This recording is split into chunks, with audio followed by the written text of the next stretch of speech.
You won. I lost. I win with property and money, and you win even better. In the end, you get a better man. He's in, I'm out. I'm out. The hotel room for the night is all yours. I hope he likes what I've prepared for us and the gift I left you. Please don't try to return it to me. It will be a painful reminder of what a conniving and deceitful woman you really are. I am going home in my car, and under no circumstances do I want to see you, him, or your friends again. Let me know when your entourage is coming for your things.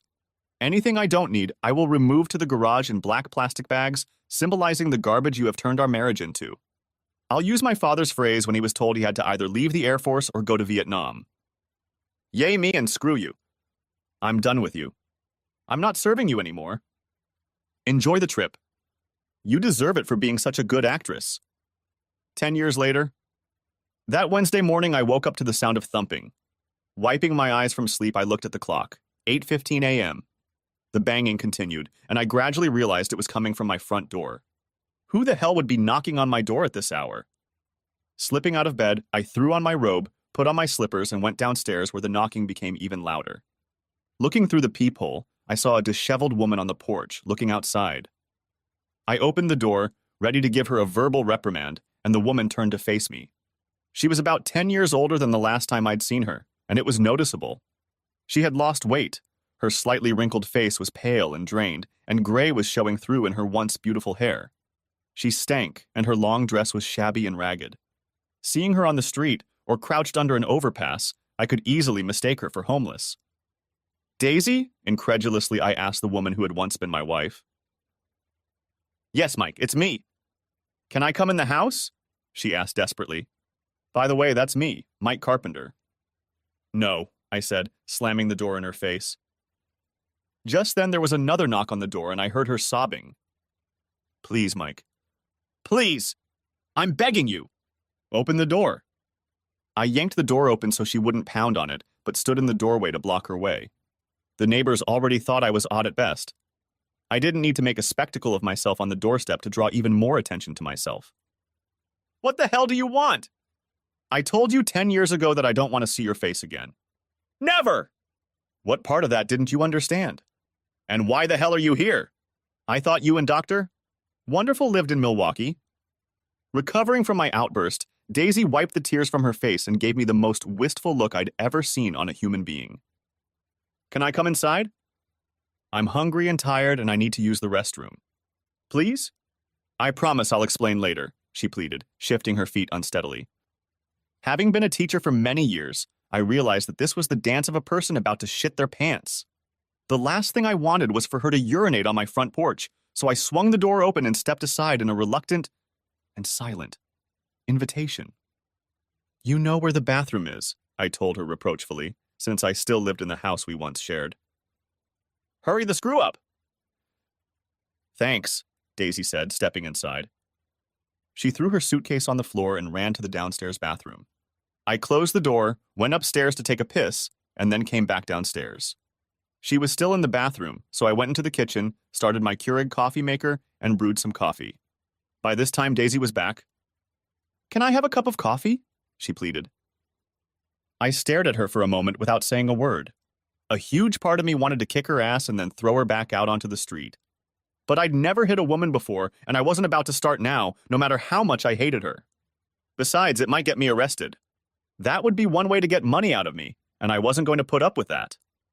Yeah, I hate a woman who begs me for coffee like a street urchin. And for good reason. I can be anything I want to be, a bastard, an asshole even. But I'm not an inconsiderate or rude host. And I invited you in. Well, let Daisy into my house. Daisy into my house. So I gave in. If only to watch her suffer and satisfy a lingering curiosity about her circumstances. I don't have any of that foo-foo stuff you used to put in your coffee, I told her. I have milk and sugar if you want it. Black will do, Daisy hummed. Thanks. I set the cup of black coffee in front of her and watched her take it with both hands. I could see her hands shaking as she sipped the hot liquid. Why are you here? I demanded. I have nowhere else to go, she finally said. I spent the last of my money on a cab fare. What happened to the love of your life? I asked sarcastically. Doctor? Bruce? It didn't work out, she stammered, answering without meeting my gaze. Oh? If my sarcasm had been sharper, you could have used it to cut tile. I saw her flinch. No. We got married after the divorce was final. Things were great for a while. But about 5 years later, everything changed. Bruce was sued for medical malpractice in a huge lawsuit that ruined him and eventually both of us, Daisy said, tears running down her face. I don't understand. What do you mean, both of you? I asked. Since I was his nurse at the time, I was included in the lawsuit. We both lost our jobs and eventually our licenses to practice medicine in Wisconsin. We ended up losing everything. Our house, our cars, our life savings, everything. We ended up in a small apartment and for a long time could only find minimum wage jobs. It was hell for us. Then Bruce changed and became physically abusive. He blamed me for our downfall, but it was his own fault. I was just obeying his orders. He became verbally abusive and hit me more than once. He even kicked me right between my legs. And one day I came home from work early in the evening and found him in bed with a young girl who lived in an apartment building. So the cheater got cheated on, I remarked wryly. I couldn't help myself. Grinning at the irony, I vividly recalled how she and her long-lost lover had humiliated me the night of our 10th anniversary celebration. Karma is real. Imagine that. It's not funny, Daisy whined. I can imagine. Nor was it funny that you and Dr. Shithead publicly destroyed me on the night of our 10th anniversary celebration. You didn't physically abuse me, but you very well could have. It would have been easier. Those wounds heal. It's the emotional and psychological trauma that lasts forever. But you didn't care then, did you? No, I didn't, I added, not giving her a chance to answer. In fact, I continued, do you even realize that today is the 10th anniversary of that very day? No, I didn't realize, Daisy replied quietly. Did you ever report the asshole to the police? I asked, letting my humanity shine through. No, I was too scared. But I divorced him. A former sorority sister, a family law attorney, took me on pro bono. Unfortunately, I had almost nothing left after the divorce. I only had enough for a bus ticket and cab fare. I haven't eaten anything in 2 days. So what do you want from me? I asked. Sympathy? I'll tell you what. You can find it in the dictionary, somewhere between shit and syphilis. I know you probably hate me, Daisy began, tears streaming down her face, but I interrupted her. Yes, I do hate you. I hate you as much as I once loved you, I growled. You were everything to me, but I was just a substitute for you. A meal ticket until the great guy came back and nothing more. And now that your life has fallen apart, you dare to come crawling back to me. Where are your parents and all your friends? They've all disowned me, cried Daisy. I wonder why, I snorted angrily. Did you and the jerk have children? No, never had any. Turns out Bruce is infertile. For some reason, he blames me for that too, she said bitterly. At least humanity won't have to worry about you two polluting the gene pool, I commented wryly. So something good came out of all that shit. She wrinkled her nose at me. What happened to you, Mike? You used to be so sweet, so compassionate. Anger turned to rage, and I clenched my eyes tight. You want to know what happened to me? Look in the mirror, bitch. You happened to me. Thanks to you, I've lost my ability to love, and I don't trust anyone.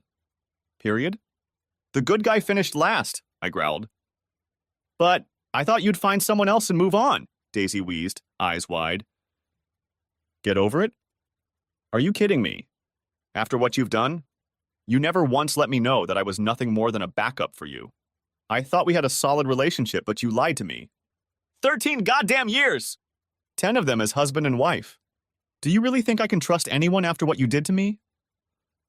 I took a deep breath before continuing.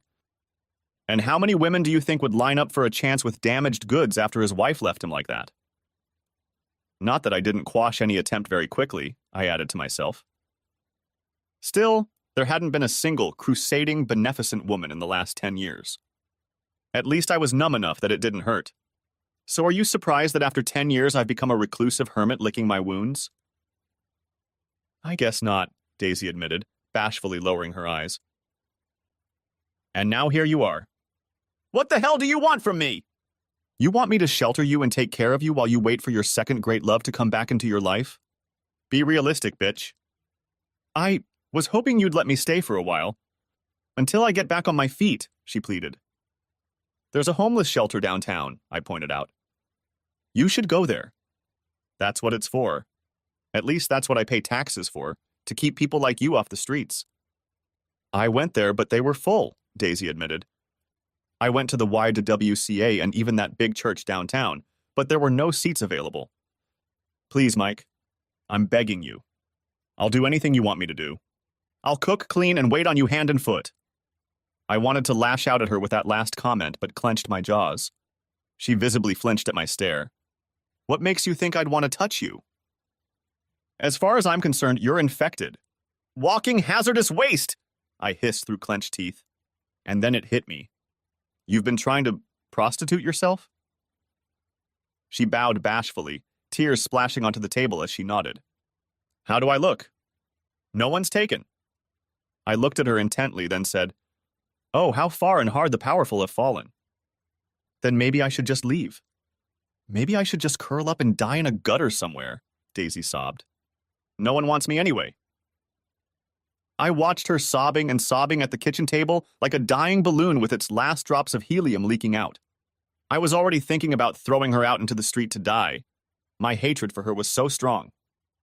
For 10 long years I lived that hatred, fantasizing about the most varied and cruel ways to kill her. I had heard of functioning alcoholics. In the case of Daisy and Dr. Asshole, I was probably an acting sociopath. A deep, soundproof basement or a stone cellar under a barn in the middle of nowhere, where only I could hear them screaming. But to see her here like this, after all these years? And then there was Bruce, the piece of shit who'd stolen her from me just to abuse her. I hated him too, but that hatred was growing stronger. I was raised to never use violence against women. In my opinion, anyone who does that deserves what happens to them. I took a deep and very reluctant breath. Look, why don't we eat first? And then we'll keep going. Okay, I suggested. Still sobbing, Daisy looked at me, then nodded her head. Thank you. I'm so hungry, she cried. I'll cook if you want me to. No, it's okay. I've learned to take care of myself over the last 10 years. Besides, this is my kitchen now. You just sit here. I'll make us some scrambled eggs and bacon. Is that okay with you? Perfect, Mike. Thank you so much. I got up, ignoring her, and made scrambled eggs and cheese like Daisy used to make when we were married. Then I fried a full plate of bacon and made toast. Her dim eyes lit up when I brought her a plate. You remembered to put cheese on the eggs, she exclaimed. Just like I did before. Thank you. You're welcome, I replied gruffly. Now eat. I set my plate down and began to eat, watching Daisy dig into her food as if she hadn't eaten in a long time. Her face never took her eyes off her plate as she shoved one forkful after another into her mouth, stopping only to grab a piece of bacon or toast. When she was done, she didn't have time to lick the plate clean. How delicious, Mike, thank you, she said when she was done. You've become quite a good cook. I'm sorry, but I haven't eaten in a while. That's okay. Are you still hungry? I asked. No, thanks. But could I have another cup of coffee? Sure, I said and took her cup. When I returned, she took a sip and set the cup back down. Are you feeling better now? A little. The food has helped a lot. Good. The shower will probably help too, I said. No offense, but you stink. Oh, Daisy said quietly, sinking down in her chair and deflating again. I'm really sorry about that. I've been riding the bus for a few days now. Can I use your shower, please? Please. You know where it is, I said. The towels are where they've always been laid out. I wondered. When you're clean, my robe will hang on the back of the door. Whatever you do, don't put that robe back on. After your shower, you can use the washer and dryer for your clothes. After that, I grumbled that I would have to scrub the bathroom and toilet with bleach. After she slipped into the bathroom with her suitcase, I cleaned and rinsed the dishes and then went upstairs to brush my teeth and get dressed. I thought about what had happened after Daisy announced she was leaving with Bruce, the love of her life, and how it had affected me. We had been together for 13 years, 10 of them married. At the time, I was absolutely devastated. And to make my situation even worse, she casually admitted that she had cheated on me with him repeatedly during those 13 years while he was away and working to create their trouble-free future. And to make matters worse, she was deliberately planning to throw a bombshell at me in public at our anniversary party, and her friends knew it. The situation filled me with even more rage and hatred than I could have anticipated. I should have just ripped my heart out, dropped dead, and saved everyone, including me, a lot of trouble. Things got so bad that the principal of the school where I taught strongly advised me to see a psychologist. I did as he advised, and it helped to some extent. I was able to contain my hatred enough to cope with day-to-day interactions with students and other faculty members. But still, I couldn't get close to anyone, male or female. My counselor suggested that I write an essay to get my innermost feelings out. In her opinion, this way I could banish the hatred and mistrust from my mind. To some extent it worked, and in time I was able to socialize with other people. But I was never able to make a relationship with anyone, never becoming more than a grumpy coworker at work or a prickly neighbor at home. By the time I finished the essay, however, it had turned into a 300-page manuscript. My counselor was so impressed that she suggested I publish it. She even put me in touch with someone she knew in the business. The book was published a year later, and although it never made the New York Times bestseller list, enough copies were sold to provide me with a pension. Of course, I changed the names, but it remained the story of how my wife screwed me over and the pain it caused. Probably just as much help in keeping my sanity was when I started practicing martial arts. Two sensei asked me to quit after I got too hyped in sparring classes. Then at the community center, I found a twice-divorced retired Marine who took me under his wing. He didn't flinch during sparring when I imagined beating Dr. Asshole to a bloody pulp. However, he had taught me that letting my emotions fight was a sure way to get my ass kicked. Letting my cold, hard brain channel rage into striking power was a skill that took a long time to develop. After all, I could break concrete blocks, but not after getting a legion of bruises. But I never expected to see Daisy again. Never. And I didn't think she'd be in such terrible shape. She didn't look well at all, and I began to wonder if she was suffering from some sort of illness. I also found that most of my anger was now directed at Bruce. My intuition told me to throw her out on the street, but something inside me doubted the rightness of such a move. What if something happened and she died? Would I be able to live with myself? The potential of being in an even worse emotional position than I already was didn't seem appealing. And would I be able to be legally responsible?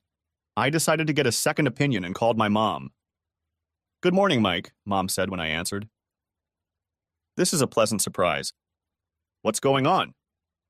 "Guess who showed up at my door this morning?" I asked, skipping all our usual pleasantries. "I won't tell you." "Who?" she asked curiously. "Daisy," I said. I heard my mom sigh. "What's wrong?" "What does she want?" Mom asked. I told her what had happened to Daisy and relayed what she had told me. "She doesn't look well at all, Mom. My gut tells me I should throw her ass back out on the street, but..." "You wouldn't be able to live with yourself if something happened to her," Mom said, finishing my thought. "No, I don't think I could. Besides, she was so abusive to Bruce." "I know she hurt you badly," Mom said. "But maybe you should listen to what she has to say." "I'll tell you this. Why don't I come back later when I'm done here?" I knew Mom could get to the bottom of this and maybe get Daisy to open up more, so I agreed. "That's not a bad idea, Mom. I could use your wise counsel. Give me some time and I'll come over." "Thanks, Mom. I appreciate it," I said. We finished our conversation and I finished my business. I put on a t-shirt and jeans, my usual summer clothes, and went downstairs. Daisy had already put her clothes in the washing machine and was waiting for me in the living room, dressed in my old robe and slippers. I didn't know if she was wearing anything else, nor did I care. Even though the robe was pulled tightly over her body, I noticed dark stains on her legs. She smelled better, but she didn't look any healthier. "Would you like some more coffee?" I asked. "I'd love some, please," she replied. I poured another cup of coffee and joined her in the living room. She took a sip, and I could see that her hands were shaking again. "Thank you," she whispered. "My clothes are in the washing machine. I'll leave when they're done." "There's no need to rush," I told her. "I have a few questions I'd like answered, if you don't mind." "Sure," Daisy said with relief. "It's the least I can do." "I suppose. You said Bruce was being sued for malpractice. I thought doctors like him were insured against malpractice. Wasn't he insured against that?" He was, but one lawsuit turned into a class action. And then there were allegations of malpractice. As a result, the insurance company denied coverage. Even though it was proven that most of the allegations were untrue, there were too many judgments against him, and the insurance was never reinstated, Daisy explained. Most of the allegations? I asked. You mean some of them were true? Those charges that weren't proven were dropped due to lack of evidence, she said. But by then the damage had already been done. We were fired and our licenses were revoked. Didn't you two have 401ks? I asked, surprised. Yes, we did. That's what we lived on for a year. We paid a hefty fine for it, but it couldn't be helped. We lost everything. No one would hire us for a long time, and we needed the money. What does Bruce do now? He works as a parking lot attendant. Makes about $16 an hour, Daisy said. I couldn't help but chuckle at that, especially after Daisy talked about how he was going to be a leader in the community. What are your plans? I asked. I thought I might try to find something in the medical field. I may have lost my nursing license, but I can still work in an office, Daisy said quietly. Good luck with that, I told her. How do you plan to get around? Where were you planning to live? I can take the bus or walk, she replied dejectedly. I'll find somewhere to live. It all takes money. I thought you didn't have any. I don't. So you thought I was going to let you stay here and support you until you got back on your feet. Is that right? I asked. I knew it was a risk, but I decided to ask yes, Daisy admitted. I know you don't owe me anything, but I thought maybe since I gave you everything in the divorce, you could show me some kindness. I was so enamored with the bastard that I honestly didn't realize how my stupidity turned out for you. I realize now that coming here expecting something was a mistake. You're right. I don't owe you shit. She looked defeated, but I sighed and added, but I'm not exactly a heartless monster. It's obvious to me that you need help. My mom will be here soon. She'd like to talk to you before I make a decision. Of course, Daisy replied with relief. I always had the best opinion of your mother. And she loved you like the daughter she never had, I replied. And then she added, without knowing why herself, even after everything you did, Mom still loved you. Loved? Asked Daisy in surprise. Yes. That's why you have to be brutally honest with her. Do you understand me? I understand. And I promise I'll be brutally honest with her. And Mike? What? I asked. Thank you for everything, Daisy said very sincerely. Don't thank me yet, I said. At that moment, I heard the doorbell ring. Looking through the peephole, I saw my mom, so I opened the door and let her in with a hug. Daisy! My goodness, girl, has it really been 10 years? My mom asked, seeing Daisy in my old robe. Both women hugged and kissed each other on the cheeks. It's good to see you again, Lorraine, Daisy replied. Mike, dear, why don't you let us girls talk for a while? Asked Mom. I knew this was her way of asking me for privacy, so I retreated to my home office, closing the door. I surfed the web looking for any information about the negligence lawsuit against Dr. Bruce Williams. It took a while, but eventually I found something. From the summary, it appears that Bruce saw about 2,000 patients over 4 years and diagnosed about 97% of them with epilepsy. But it turned out that some children were suffering from seizures, had other medical conditions, or were simply sleep-deprived. Compounding the error, Bruce prescribed powerful anti-epileptic drugs fraught with serious side effects and advised patients to undergo unnecessary medical treatments and procedures. And if that wasn't enough, many plaintiffs named Daisy as an accessory. Almost every child who walked through their doors was given a series of tests and diagnosed with epilepsy, whether they had it or not, said one of the plaintiff's attorneys. In some cases, Daisy would tell her parents the bad news, and Bruce would agree with her diagnosis. To make matters worse, the hospital had to refund more than $300,000 to the state for improperly billing the Medicaid program. No wonder the hospital fired them, I thought. The state fined both Bruce and Daisy and then revoked their licenses. After more than half an hour, I leaned back in my chair, shaking my head at what I had just read. I had no doubt in my mind that Bruce was the mastermind behind the scheme, and Daisy was simply going along with everything he said. I heard a knock on the door and saw Mom show her head. I gestured for her to come in, and she sat down in the chair next to my desk. "What's wrong?" I asked. "I think Daisy needs to see Dr. McGregor as soon as possible," Mom said. The serious look on her face made me sink. Terry McGregor had been our family doctor for many years, and Mom had worked for him until she retired a few years ago. "Oh? Why?" "I can't diagnose, but I've seen quite a few women with cancer. I'd bet she has cancer and needs to be seen by a doctor as soon as possible," Mom said. But she wasn't done yet. "I know Daisy has burned bridges with you, and I understand that," Mom said. "Believe me, I understand it. But if she has health problems, we have to do everything we can for her. It's the right thing to do." She gave me a small, crooked mom smile. "I never told you that being a Christian was easy, did I? Besides, Michael James Carpenter, your father and I didn't raise you to be an uncaring asshole, did we?" I wrinkled my nose, gave her a small, crooked baby smile, and shook my head. "So," she continued, "I took the trouble to call Dr. McGregor. He's agreed to meet with her today and will run all the preliminary tests for me. If they find anything, they'll refer her to a specialist and help her with her Medicaid forms. She'll change her clothes now and I'll drive her over."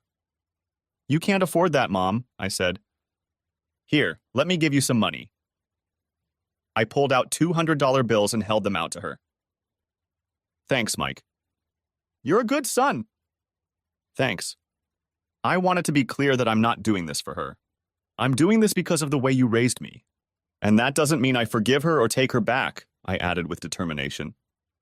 "I understand," Mom replied quietly. An awkward silence ensued. "Did she tell you that bastard Bruce beat her up?" I finally asked. "Yes, she did." Her completely neutral expression and completely level tone surprised me. I nodded my head curtly in acknowledgement. That bastard should pay for this, I thought. Another awkward silence ensued. "Call me if you hear anything," I said. "I will," Mom assured me and kissed my forehead before leaving the office. I walked out and saw Daisy in a different dress. It was clean, but just as threadbare as the one she was wearing earlier. "Thanks for breakfast," she said meekly. "You're welcome," I replied stiffly. I held the door open while they left the house, then closed and locked it when I saw them leave. I grabbed another cup of coffee and headed to my office where I researched the Bruce and Wisconsin laws regarding spousal abuse. What I found didn't bring me relief. One website said that while the state takes abuse allegations seriously, many cases can only be prosecuted within 3 years of their occurrence. I had no idea how much time had passed since Bruce had attacked Daisy, but my gut told me there was likely little the authorities could do. I was more than cynical. There wasn't much they could take away from him, and if they put him in jail, the state would have to pay for his treatment and 3 squares a day in an overcrowded system. At best, community service. If the state won't punish him for me, I may have to do it myself. But how? Frustrated, I shut down the computer, changed into workout clothes, and went downstairs to punish myself on my new, state-of-the-art stationary bike. I programmed the trainer so that it would take me over rugged mountainous terrain. I focused on the scenery displayed on the widescreen monitor. Daisy wasn't the only one who had changed in the last 10 years. When we'd gotten married, I'd been trim but out of shape. Today I was not only trim but quite fit and liked to work out at least 3 times a week, giving it my best. After my workout, I showered and dressed, which did wonders for my overall mood, and then ate a light lunch while watching the news. It was already 3 in the afternoon when I finally heard my mom's message. "I was starting to wonder what happened to you guys," I said as I answered the phone. "We just finished with Dr. McGregor," Mom replied tiredly. From the tone, I suspected that Daisy was out of hearing range. "What have you heard?" I asked.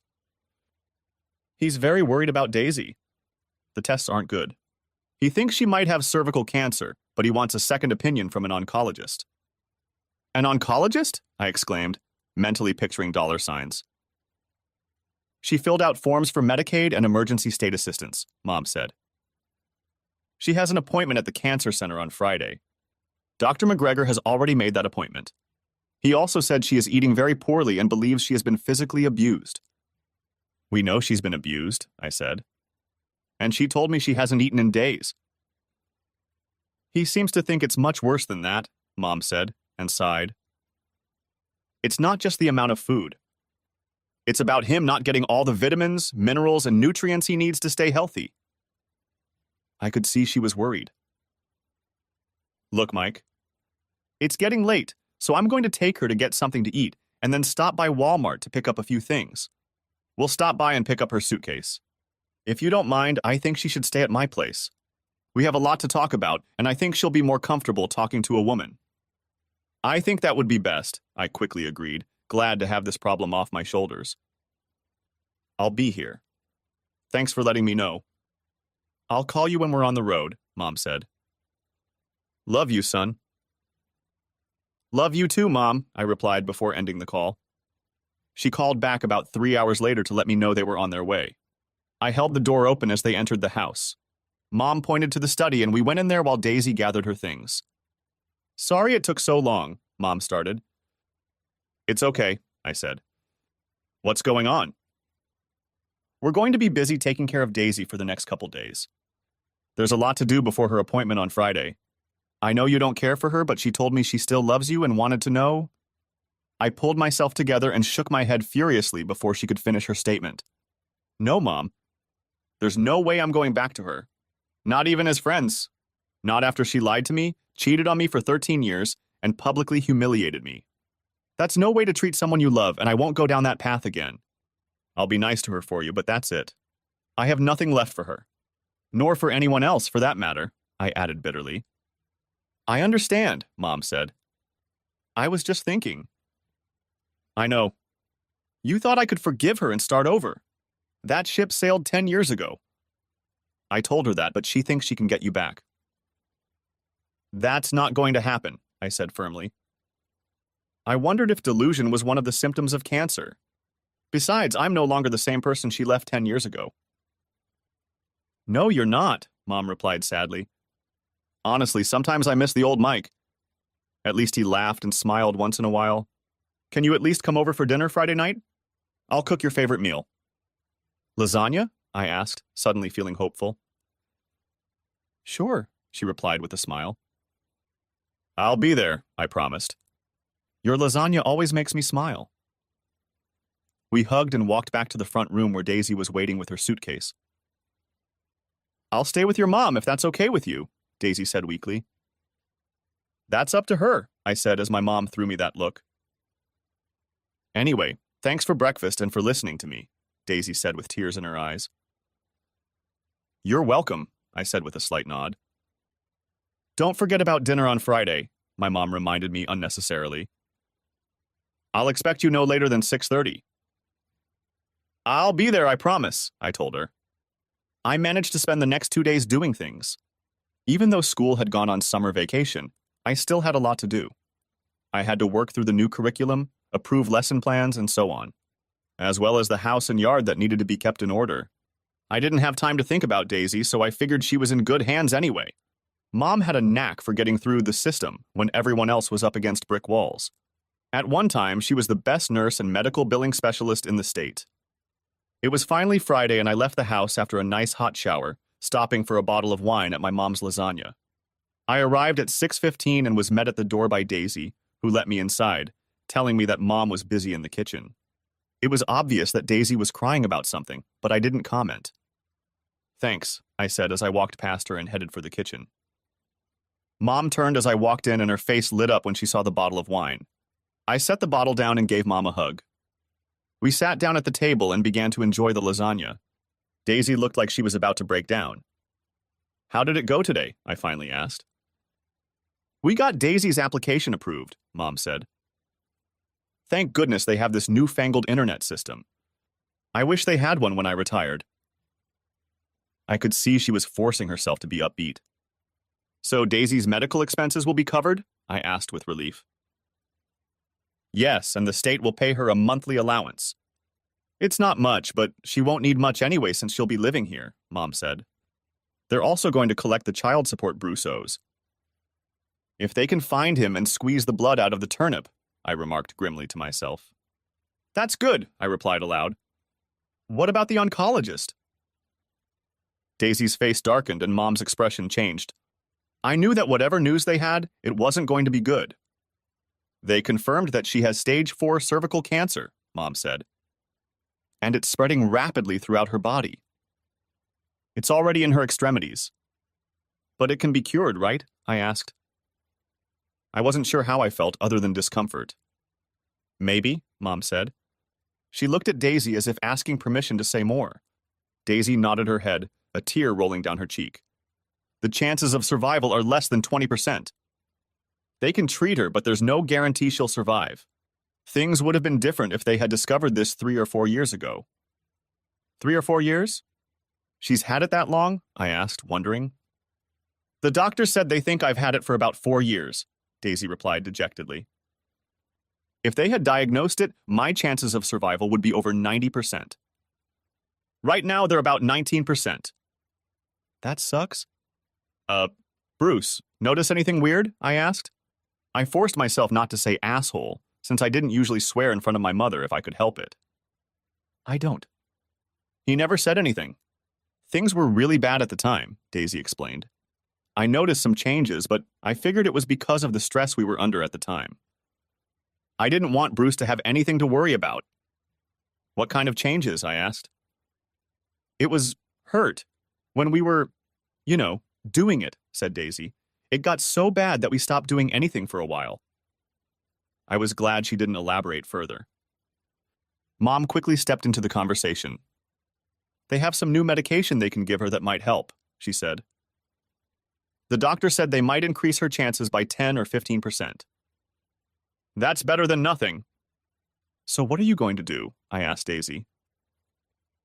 I don't have much of a choice. Either fight or lie down and die. And I'm not ready to die yet, said my ex-wife with her former fervor. I've got things I should do before I die. I didn't bother to ask what those things were. And how long will this treatment take? I asked my mom. It could take up to a year, she said. Or maybe more. A year, I thought. A lot can happen in a year. Would I be able to last that long? And will Daisy stay here with you the whole time? I asked sternly. I definitely didn't want her in my house. I think it's for the best. I may be retired, but I still remember how to take care of patients. I'll be here with her all the time, and I know who to call in case of an emergency, Mom said. I suppose that makes sense, I reluctantly agreed. Will you be able to handle this arrangement? My mom asked me. I looked at Daisy, mulling over Mom's question. There was a time when I would have been willing to do almost anything for the woman sitting across from me. Then I remembered how she had so unceremoniously dumped me in public for Bruce. Daisy saw the look on my face change. I know you don't trust me, but, she stammered. That's the understatement of the year, I said, interrupting her. Let me put it to you this way. If you ever hurt my mother in any way or cause any mischief, so help me God, I will personally throw your ass out on the street, cancer or no cancer. Do you understand? Yes, I understand, Daisy said quietly, and tears came to her eyes. She lowered her eyes, watching the tears roll down her face. I don't think we need to go there, son, Mom said. Let me put the dishes away and get the dessert. I'll help you, I offered, but Mom shooed me away. That won't be necessary, son, she replied wryly. Then she sighed. Besides, I think you two need some alone time right now. Daisy looked at me again as Mom walked away. She wiped her face before she spoke. I started reading your book the other day, she said. It's a good book, by the way. Was I really that awful to you? I have a videotape of that night from different points of view, I replied. You didn't know it, but I hired a videographer to record the party so we could show it to our kids one day. He captured the whole incident. Some of the other guests filmed everything on their phones too and gave me their videos after it was over. Oh my God, Daisy moaned, flabbergasted. I watched those videos many times to capture every move and every word spoken that night. It's all in the book. I still have those videos. Do you want to see it? I asked. My tone was light, but I'm sure my facial expression could have made a loaf of bread go moldy. No, that won't be necessary, Daisy said. No wonder you hate me to the core now. After reading this, I don't even like myself very much. I never thought... That's right. You didn't think. Worse, you didn't care, I spat. Every time I close my eyes, I see you and Bruce humiliating me in public, stomping on my heart like a cockroach that needs to be killed. For years, I've fantasized about 1,000,000 ways to kill you both, and each way has been more brutal and bloody than the last. Daisy began to sob at this revelation, looking at me with horror. But I wasn't done yet. It's all in the book. I started hating everyone after your family and friends gave me shit. They all said I should just get over it and move on and be happy for you. And I said to hell with it. Of course it was easy for them to say that. After all, they weren't the ones who stabbed them in the back and shoved the person they loved more than anything else in the world down the stairs to the septic tank. It got to the point where I hated everyone around me. My principal, Mr. Smith, sent me to a psychologist. And it's a good thing he did. I was on the verge of doing something idiotic. She advised me to write down my feelings, which I did. The result was this book. Yolanda also advised you to start exercising, remember? Asked Mom, returning with the apple pie. She was probably eavesdropping and thought personal space was getting out of hand. Is that why you look so good now? Asked Daisy, hastily wiping her eyes with a napkin and hurrying to change the subject. I've never seen you in this shape before. Thank you. Yes, I have. I've been doing martial arts and signed up for a fitness center. It's helped me a lot. But you're still angry, Daisy remarked. Even after all this time. It's much better now than it used to be, believe me, her mom assured her. 2 years ago, you wouldn't have even walked through the door. At least not on your feet. Maybe on your head. I'm sorry, Mike. I really am. I knew it would hurt, but I didn't realize it would destroy you like this. That's why I gave you everything in the divorce. I thought it would help you move on. When you didn't fight back, I thought you'd be okay, Daisy said. To tell you the truth, my lawyer was shocked when he read your petition. He told me I had to sign it quickly before you changed your mind, I admitted. Have you dated anyone since then? Hesitantly asked Daisy. Not really, I replied curtly. A couple of drunken one-night stands, but that's about it. I don't even remember their names. Out of the corner of my eye, I saw my mother's eyebrows rise to the ceiling and a look of utter disgust flash across her face. She bit her tongue to keep from telling me what she thought. I knew I'd find out later, but at that moment I didn't care. Oh God, Daisy sighed. I don't know what to say. I guess a sorry won't be enough, will it? No, it wouldn't, I agreed sourly. We ate the pie in silence, but I could see the hurt on Daisy's face and I didn't want to look at Mom's face. After we finished, we said goodbye and Mom walked me to the door. I made sure Daisy couldn't hear what I was about to say. Are you sure you're doing the right thing, Mom? I asked. What about her family? Can't they help? I called her parents. They've moved to a nursing home in Florida and refused to talk to her. I got the same response from her sister. Will they do anything to help her? I asked. No. Nothing, Mom said quietly. She doesn't have anyone, Mike. Nothing. What a truly screwed up family, I said, shaking my head. Then I looked at her. Even when I turned into a bitter old rascal, you didn't abandon me. You were there for me when I needed to be scraped off the sidewalk. You and Dad always said family takes care of family. No argument here, Mom replied with tears in her eyes. What are Daisy's chances? Really? I asked seriously. Mom looked back at Daisy before answering. I honestly don't know, Mike. They've made quite a bit of progress since I retired. And although I was a nurse, I've spent the last few years in accounting and administration. Still, I've seen people in better shape than her die, and I've seen people in worse shape survive. There's no way to tell. We'll just have to wait and see. She looked at me, neither hopeful nor angry. A lot of it comes down to wanting to live. To have something to live for. I ignored that. I'm worried about you, Mom. What if she does something behind your back? I know you don't trust her, and I understand. Thank you for your concern, but I don't think it's warranted. She literally has nothing and no one right now. And people who have nothing to lose, I said. Be careful. If you need anything, let me know. I will, Mom promised. But I don't think you have anything to worry about. I hope not, I said. Anyway, thanks for dinner. I'll be in touch. Love you. Love you too, son, she replied, kissing me on the cheek. And please, I know you hate her right now, and I understand, but she's nearing the end of her rope. Please try to keep your emotions in check. Don't cut the rope she has left to cling to for her own sake. I'll try, Mom. I sighed heavily, consumed by the dull, universal pain. That's all I ask. And I promise not to play matchmaker. Thank you, I replied, and smiled at her before walking away. The next 2 months flew by quickly. I tackled projects I wanted to do around the house when I wasn't preparing for the new class coming to school. Classes were due at the end of August, and I promised myself at least a week off before class. On Fridays, I had dinner at my mom's house. I saw the effects of Daisy's chemotherapy, which was making her weaker and sicker. I thought the treatment was supposed to make the patient better, but apparently that's not how cancer is treated in all cases. By mid-August, she had lost all her hair and was wearing a stylish bamboo chemo cap. My feelings for her didn't change, but I learned to be polite to her, which seemed to make her feel better. It was more for Mom's peace of mind than anything else. Daisy also started getting money deducted from Bruce's paycheck. It wasn't much, but it was better than nothing. Daisy opened a checking account at the local bank, and Mom made sure the money went into it. Daisy insisted that Mom keep some of the money to offset the cost of food and electricity.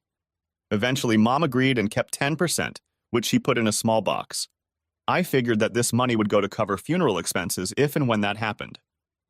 On the Friday before school started, I drove to my mom's house as usual and saw an old, beat-up Toyota parked on the curb in front of her house.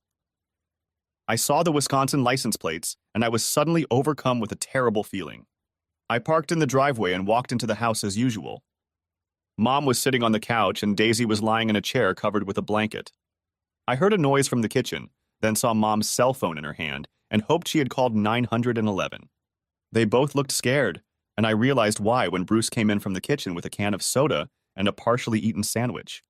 The part of my mind I'd learned to keep on a short leash grinned like a wolfhound with a growl that originated deep in my gut.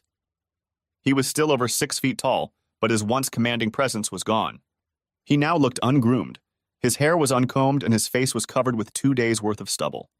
He was still trim, but no longer as trim as he had been 10 years ago. Instead of an expensive suit, he was wearing dirty jeans and an equally dirty denim shirt with the collar unbuttoned. Well, if it isn't the asshole teacher, Bruce snorted haughtily. My hatred for this man had reached a critical point. I'd never been in a real fight in my entire life, but I'd learned a lot from sparring martial arts. One of the first things I learned was to avoid fighting if at all possible. Even if you win, the consequences can haunt you for life. What do you want, Bruce? I asked coldly. I want the money that bitch stole from me, he growled. Stole? I was under the impression that your court ordered to provide a percentage of your net income for maintenance, I said. My tone was even, but my eyes were probably snake eyes. The difference is the same. They took my money and I'm about to be evicted because I can't pay my rent, Bruce hissed. Thanks to her. You had enough money to drive here from Milwaukee, I reasoned. You could have used it to pay the rent. Don't bullshit me, little teacher. Maybe I should just kick your ass like I should have done 10 years ago. That bitch was the only reason I didn't. She insisted that I treat you with respect for taking care of her all those years ago. Why don't you just leave and we'll forget this ever happened, I said, slowly raising my hands, hoping to stop a potentially deadly confrontation. That also set me up for half a dozen blocks and a few neat counterpunches, but he probably didn't realize that. Daisy is sick. She has cancer and she needs all the help she can get. Cancer, huh? Is that her latest lie? Asked Bruce. He set aside his Coke and sandwich, then reached behind his back. When he brought his hand back, there was a revolver in it. I just so happen to have the cure for that, he added, pointing the weapon in Daisy's direction. Don't do that, Bruce, Mom pleaded, pointing to where she had placed her phone on the side table. The 911 operator was probably listening to the entire conversation. Please. I've already called the police and they're on their way here. Mike is right. Leave now and nothing more will be said. I started to move to get between Bruce and Daisy, but he saw me and quickly pointed the gun at me. I could see the desperation in his eyes as he spoke. I forced myself to mentally back off. I hadn't come this far and survived this long to be randomly shot by a cop. Stay where you are, Teach. Don't move a single muscle, Bruce hissed as his hands began to shake. At that moment, we saw flashing red and blue lights through the windows in the front room and heard a voice over the speaker system. Mr. Williams, this is the police. The house is surrounded. We know you have a weapon. Put down your weapon and step outside with your hands in the air, the officer ordered. You better do as they say, I said to a wide-eyed Bruce. How do they know I have a gun? Asked Bruce. I told them. I saw it stuffed in the back of your pants, said Mom. And Mike's right. You better do as they say. This is your last chance, Mr. Williams. Drop the gun and get out of the house, the officer commanded over the speakerphone. Bruce looked around at the three of us, and I realized he was starting to get nervous. Our eyes met for a moment, and I saw his determination disappear. If you were smart, you would have done what they said, I told him. You won't get a third warning. I heard the back door open, and suddenly 2 officers appeared in the room with their pistols at the ready, pointed at Bruce. Drop your weapons, ordered one of the officers. Bruce turned around and his eyes widened as he realized that 2 semi-automatic pistols were pointed at him. Foolishly, he raised his weapon, but the officers fired first. Through the ringing in my ears, I heard Daisy scream and was horrified at what I saw. By then, 2 more officers had entered the room through the front door, responding to the shooting. My mom lunged at Daisy and clutched the pride and joy antimacassar she had inherited from her grandmother. I had never been in a situation like this and froze, not knowing what to do. One of the officers saw Daisy and radioed for an ambulance. Another examined my mom and attended to her, applying pressure to the wound while the first 2 officers knelt beside Bruce. I saw one of them shake his head and realized Bruce was dead. I was shaking. Part of me wanted to scream, "The bastard is dead!" And the other part of me resented that it had all happened too fast. Mom staggered back and I grabbed her. She clung to me and trembled even more than I did. The other 2 officers were busy administering first aid to Daisy. I was giving my statement to an officer when an ambulance pulled up to the driveway. A detective arrived as well with a team of crime scene investigators. While the detective took statements from me and my mom, one of the paramedics quickly determined that Bruce was dead. While he and the officer placed him in a body bag, the other 2 examined Daisy, placed her on a gurney, and wheeled her to the ambulance. I'm going with her, the mom insisted. However, the paramedics informed her that there was no room in the ambulance and suggested she follow them. You can come with me, I told her. The detective informed us that the house was now a crime scene, so we would have to leave while they worked. He promised to lock up the house before he left and said they might need to talk to us later. Here's the name and number of a good cleaning service, the detective said, handing Mom a business card. She absent-mindedly accepted it, and we got into my car. As we drove to the hospital, my head was spinning. I wanted to deal with Bruce on my own, and I was glad the asshole was dead, even if not by my hand. Strangely, I felt terrible about Daisy being hurt and hoped she would be okay. My emotions were mixed up, to say the least. We made it to the hospital and walked into the emergency room where we were told that Daisy was being wheeled in for surgery. After arguing over the definition of next of kin and my mom showing Daisy's Medicaid paperwork and a form naming my mom as Daisy's medical proxy, the nurse behind the counter escorted us to the waiting area where we sat for several hours. Finally, the doors opened and a doctor approached us. Mrs. Carpenter? He asked. Yes, that's me, Mom replied. How's Daisy?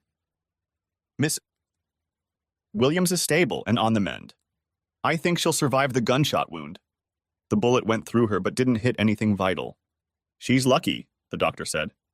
Another inch or 2 more to the left and she wouldn't have survived. Thank God, Mom sighed. She's lost a lot of blood, and her weakened condition due to the cancer and chemotherapy isn't in her favor. However, we found something else and contacted her oncologist, the doctor added. Oh? What? The mom asked. I know she's undergoing chemotherapy, but we found what looks like traces of infection in her system. I've ordered a series of tests just in case. Oh no, Mom sighed. Is she going to be okay? It's too early to tell. She's under sedation at the moment. We'll keep her here for at least 3 days. Can we see her? Asked Mom. I don't think so. Not until tomorrow morning at the earliest. Let me give you a card. You can call this number any time to check on her progress and find out which room she will be in, he said as he handed Mom the card. We left the hospital and drove back to Mom's house. We were both silent the whole way, but Mom cried most of the way. I was immersed in my own thoughts. I remembered telling Daisy about how I had fantasized about killing her and Bruce. Now she was lying in the hospital fighting for her life.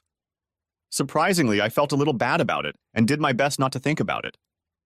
When we got back to her house, I saw that the crime scene tape had been ripped off and was lying in the trash can outside the house. There was a note on the door from the detective saying that the crime scene had been vacated. He had locked it up and given the key to the neighbor. Mom immediately set about cleaning it up. I saw the remains of the chair that Daisy had been sitting on when she was shot and took it to the car to take it to the dump. When I returned, my mom was on her knees wiping the blood off the floor. Her tears dripping onto the floor watered it almost as much as the bucket and rag. "Is there anything I can do to help?" I asked, after standing silent for a while. "Thank you for asking, but no," she replied without looking up. "I've cleaned more than that." "Would you like to stay at my place tonight?" I asked. I knew our mom was strict, but everyone has their boundaries. "That won't be necessary," Mom replied, wiping her forehead with her forearm. "I'll be fine. Besides, I need to be here in case the hospital calls." I thought about it and shook my head. "In that case, I'll stay here." She looked up at me.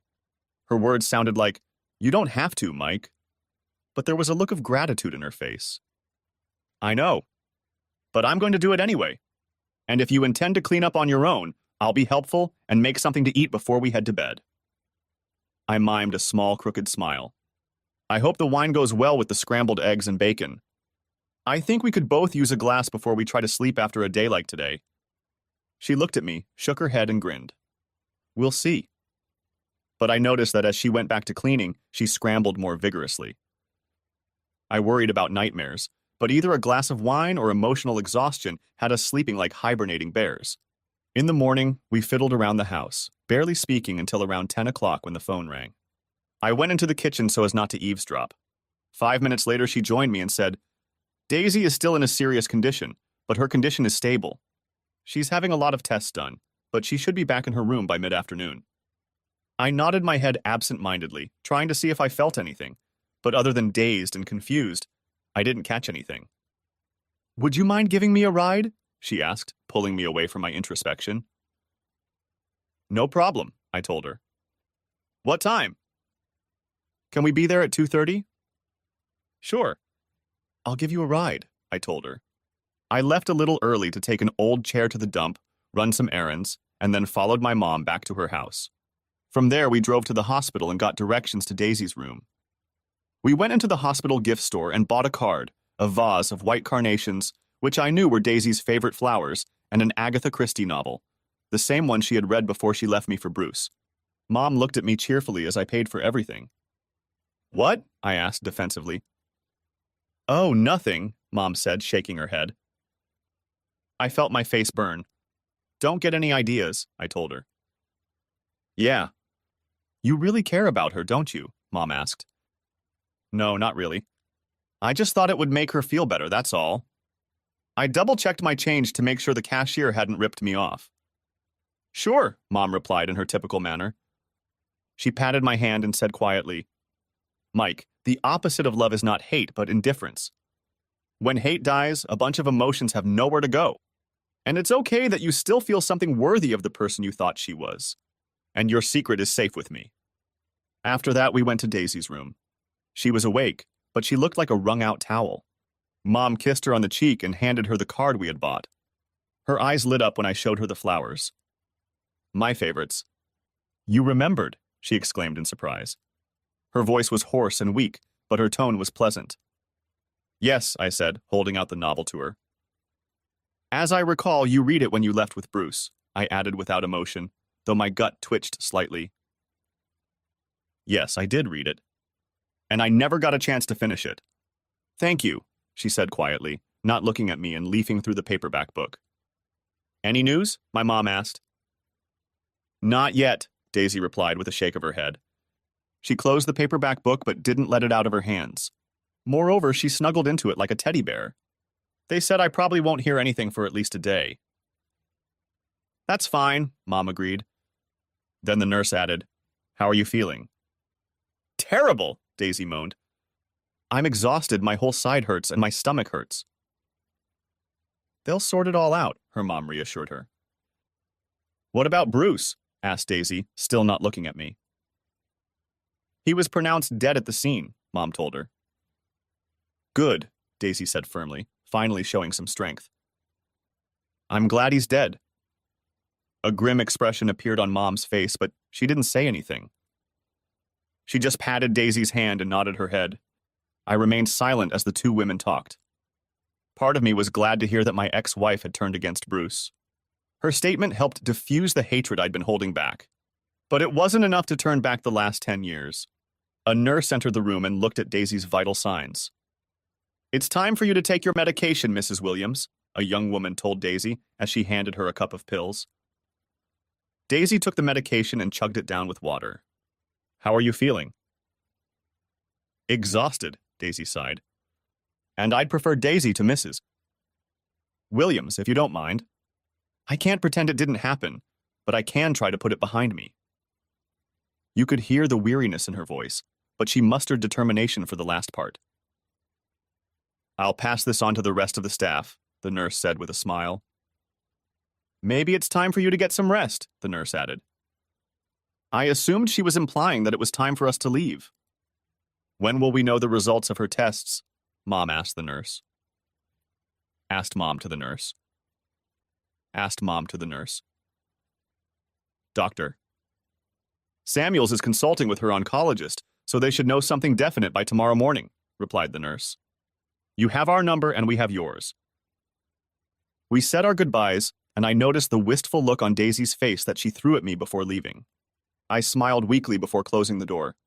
I dropped my mom off at her house and then headed home to finish up my weekend chores. The next morning, we met in Daisy's room at the hospital. Being a part-time volunteer at the hospital, Mom arrived a couple hours before me. Shortly after me, two doctors entered the room. I met Dr. Samuels, the surgeon who operated on Daisy, and was introduced to Dr. Kincaid, Daisy's oncologist. They tried to look professional and confident, but even I could tell they were worried. So, what's the word? I asked, hoping for good news despite their facial expressions.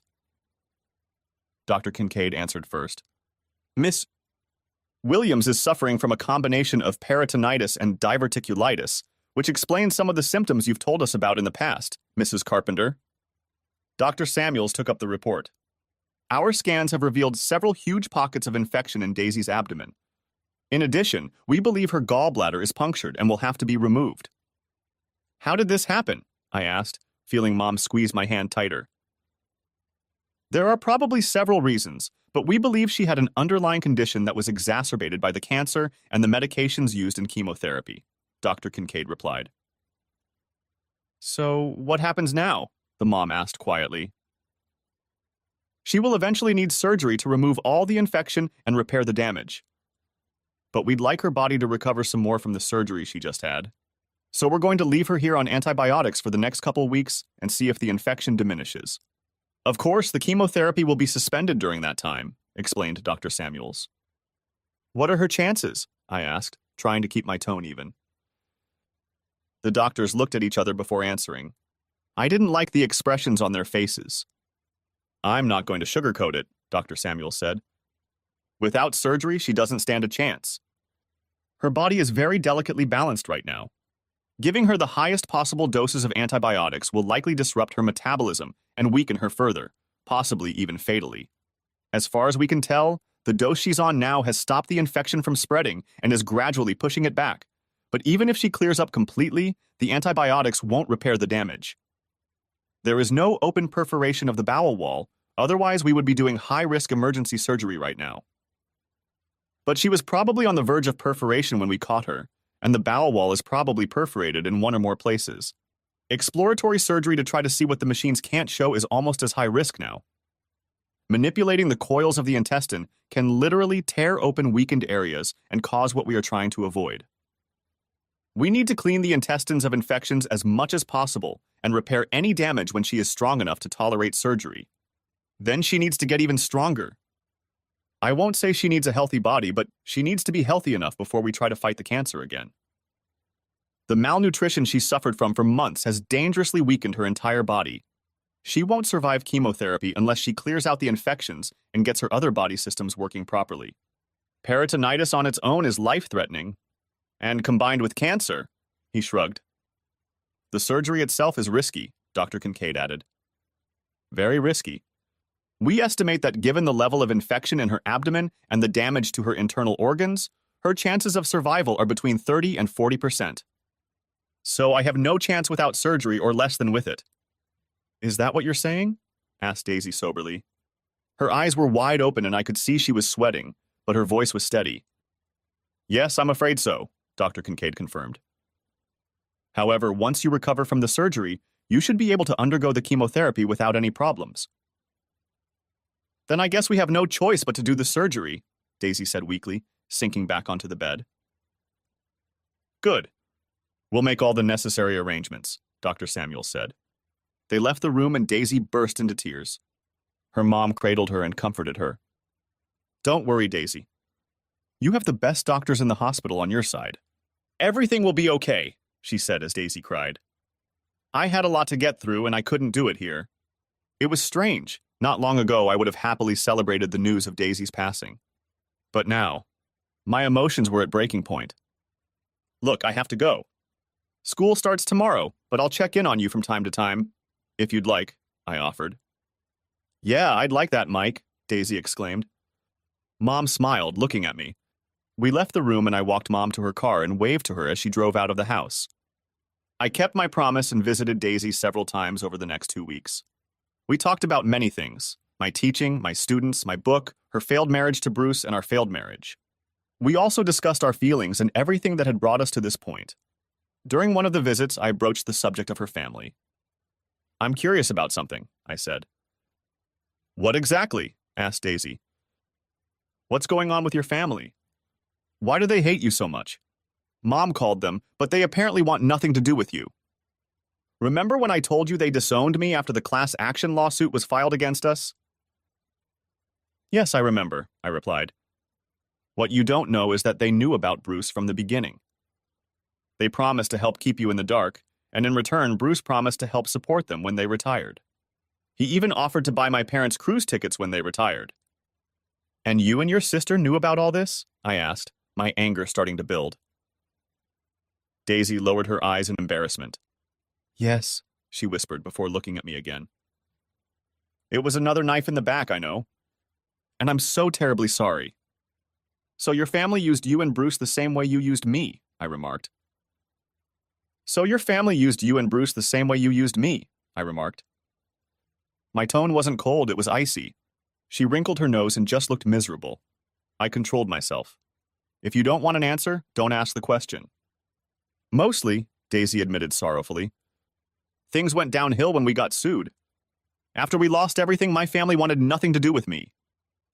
That explained the way they treated me after you left, I told her. It also explained how Daisy thought it was okay to use me while she waited for Bruce. Everyone had the upper hand except me. It also reinforced my belief that there was no way I could ever make up with her, not after everything she'd done. Daisy realized this too, and made no effort to rekindle what I thought we once had. But we did manage to make up, and I saw sparks? Flashes of the woman I had fallen in love with several times. In the process, I found that my hatred for her and Bruce diminished considerably. After his death, my hatred for Bruce faded a bit as well, though I still hoped that he would face severe eternal punishment for all he had done, and not just to me and Daisy. Mr. Smith allowed me to take the day off for Daisy's surgery and arranged for a substitute teacher. I arrived at the hospital early in the morning and talked to her before she was wheeled into the operating room. I was unaccountably worried, but tried my best not to show it. I know I've said a lot of nasty and hateful things since you've been back, I said. And I just want to apologize for that. I really hope you can get through all of this. Part of me was surprised that I didn't have to pretend to be sincere. Thank you, Mike. That means a lot to me, Daisy replied with a weak smile. I deserved everything you said, so I accept your apology. And I want to apologize for destroying the best man I've ever known. I know it's too late for us, but I do love you. You put up with me when you had no reason to. She took a deep breath. Please promise me something. What? I asked. Whatever happens, I want you to find someone you love. You deserve it, she said sincerely. That surprised me. She continued to look at me so intently that I finally said, I promise I'll try. She nodded slightly, as if giving herself a little absolution. We need to get her to the operating room, sir, the orderly said politely. Of course, I said. Just a minute. Completely spontaneously, I leaned over and kissed Daisy on the cheek. You can do that, I said as she smiled back. I froze in bewilderment. For a moment, she looked exactly as I remembered her on our wedding day. Some deeply hidden part of me wondered if there were times when she really loved me, and I wasn't just a provider for her. I stood up, a little dizzy, and the orderly wheeled her gurney out of the room. That was really nice, Mike, Mom said softly as we followed the orderly into the operating room. She was wheeled inside and we sat down in the waiting room. We sat there for several hours while the surgery went on. I tried to watch the TV hanging on the wall, but I couldn't concentrate on what was being said. All I could think about were the events of the last 10 years. My mind endlessly replayed everything over and over again. While my mom worked on her latest Afghan, I paced back and forth, drinking one cup of crappy coffee from the machine after another. I was caught in an endless loop, reliving the last few months all over again. 6 hours later, Dr. Samuels walked out of the operating room. The look on his face I immediately didn't like. He approached us and asked us to join him in a small room. After closing the door behind us, he sat down at a small table across from us, rubbed his eyes, and sighed heavily. I thought he was going to burst into tears. Mom squeezed my hand so hard my fingers ached, and I knew what he was going to say before he even said it. I'm so sorry, Mrs. Carpenter, Mr. Carpenter. We did everything we could for Daisy. There was just too much infection and damage to her internal organs, he said sadly. Her body just shut down. She signed a DNR and a form donating her body to cancer research if she didn't survive. Her heart stopped, and we did everything we could ethically, but we were never able to get it started. Again, I'm sorry for your loss. Mom immediately burst into tears, and I felt a tear about to burst from my eye, but I refused to shed it. I hugged my mom as she sobbed and nodded to the doctor. Thank you for everything you've done, I told him. We shook hands, and I saw a tear leak out of his eye. When Mom calmed down, we walked back to Daisy's room in a near trance-like state. We didn't say anything as we packed her things. There was no need to say anything. I found a small envelope labeled Mike in Daisy's handwriting in the drawer of her bedside table. I opened the envelope and pulled out a folded piece of paper. Daisy had written a note in case she didn't survive the surgery. Mike, the letter began. You will only see this in case I don't survive. Thank you for being there for me the last 2 months, especially the last 2 weeks. You don't owe me anything, but you and your mother were there for me when everyone else abandoned me.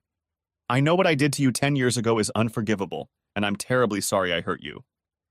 I want you to know that even after all this time, a huge part of me still loves you, and I'm sorry for what my infatuation with Bruce has put me through. I know you'll never feel the same way about me, and I understand you. I can only hope that through my death, you will finally find peace.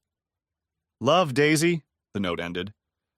I began to shiver as I looked at the words on the paper. I saw the water droplets hit the note and I realized I was crying. I felt my mom's hand on my shoulder. What's wrong, son? She asked. It was like a dam burst inside me, and I cried hot, bitter tears as I showed my mom the note. It was the first time I had cried since Dad had died 6 years ago. Mom started crying again after reading Daisy's note, and we ended up crying together, hugging each other. I realized something else when we calmed down enough to finish packing Daisy's things. All the anger, hatred, and bitterness I'd carried inside me for 10 years was gone. Completely. For the first time in 10 years, I felt calm. It was as if my hatred had died with Daisy, as if I'd gotten lost in a dark and barren maze, and her death had caused part of the wall to crumble and opened a way out for me. Strangely, her death healed me. We finished packing her things, signed the papers, and left the hospital in a daze. I followed my mom to her house and helped get Daisy's things inside. We had a gloomy dinner of leftovers, barely saying anything to each other. After I helped her put the dishes away, she left to go to her room, and when she came back, she held something out to me. I looked at what she gave me, a small picture of a smiling Daisy in her mom's chair. It had been taken shortly after the chemotherapy started. I just thought you might like something to remember her by, Mom said. Thanks, I said, hugging her. By the way, do you want to call her family or me? Would you mind doing that? She asked. I talked to them once, and that was all I could handle. Sure, I said. I'll call as soon as I get home. Mom handed me a slip of paper with the number on it, which I put in my pocket. We hugged one more time and I left. Back home, I called Daisy's parents. Her father answered after the second ring. "Fred, it's Mike Carpenter," I said. "What do you want?" he asked angrily. As I considered my words, I wondered what had gotten into his underpants. After all, I wasn't the one who turned down financial support and a retirement cruise. "Your daughter Daisy died in surgery today," I said. "I don't have a daughter named Daisy," Fred grumbled. "Not anymore, you don't. Why are you calling?" "I just thought you might be interested to know."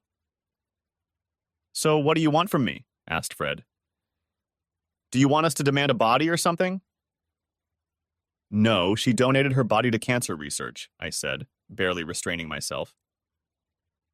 "Well, at least her life wasn't wasted," he growled. "Don't call here again." I heard him curse before ending the call. I felt like calling back and ripping him to shreds, but I decided that would be a waste of time. Sighing, I called my principal at home and told him the news. "I'm sorry to hear that, Mike," he said. "How are you holding up?" "I've gotten better," I said. "But I'll be fine. Look, why don't you take the rest of the week off, and I'll put it down as paid parental leave. I'll find a replacement." "Thanks, I really appreciate it," I said. We finished talking and I grabbed a beer from the fridge. I opened the bottle and took a long look at the picture my mom had given me. "Here's to you, kid," I said, and took a big sip. Epilogue, the following June. I've never been comfortable in a cemetery, which is probably to be expected. The endless reminders of mortality can be depressing to someone with an ordinary imagination. I parked my car on the center path under the broad branches of an ancient maple tree and walked. The sun was shining brightly on the cemetery's main road, but as I drove into the ornate wrought iron gates, everything turned a kind of gray. It was one of those mysteries of life. I found the monument pretty quickly. It was small, but much newer and cleaner than the surrounding stones. I sighed as I looked at it. I remembered the way my mom had looked at me when I filled out the form at the monument company. I didn't want to bury her under the last name Williams because I was sure my ex-wife would come back to haunt me. But the cemetery administration insisted on using the name Williams because that was what was listed on Daisy's death certificate. So that's the name that was used. So far, no ghosts have appeared. There was a small bronze flower tube next to the monument, and I placed the white carnation I had brought with me in it. The grass in the small plot was still no more than green fluff, and the soft earth had not yet had time to settle. When it was over, the medical school cremated Daisy's remains and returned them in a simple urn with a letter of thanks. Mom and I decided to bury her rather than scatter her ashes after almost an entire bottle of wine, a few tears, and a few laughs. Bruce was buried in a neglected and unkept far corner of the lot under a small concrete block topped with a bronze tag with a single serial number. A pauper's grave. I'd only visited it once, just after Daisy died. I poured a bottle of urine on the ground right where I calculated his face should have been. If anyone saw me urinating on him, I might have to explain myself. After a few minutes of silent reflection, I muttered my goodbye. I had shed all the tears last week when Mom and I were the only ones present at her burial, despite turning to Daisy's family and so-called friends. I guess I figured that if jolting Joe DiMaggio could take Marilyn's body after her divorce and lay flowers at it for 20 years, I could bury Daisy and leave carnations for her from time to time. The grayness around me disappeared and I felt, not sad or happy, but like a clean blackboard waiting to be written on. As I walked back to my car, I noticed two more mourners a few rows away from me. One is a woman in a black dress, conservative, neat and tidy and clean but somber. She had braided her long blonde hair into a braid that reached to her waist. A small, shivering boy in jeans and a loose camouflage jacket clung to her. His hair was short and dark. I don't know why, and the last thing I wanted to do was intrude on personal grief. But I walked up behind them and looked at the sign. Ryan G. Englert, Sergeant, USMC, September 9th, 1990. September 10th, 2022. Husband, father, Marine. He will be greatly missed. I saw the silver star and purple heart symbols. The woman looked at me fearfully. She had the bluest eyes I'd ever seen. "I'm sorry," I muttered. I didn't mean to intrude.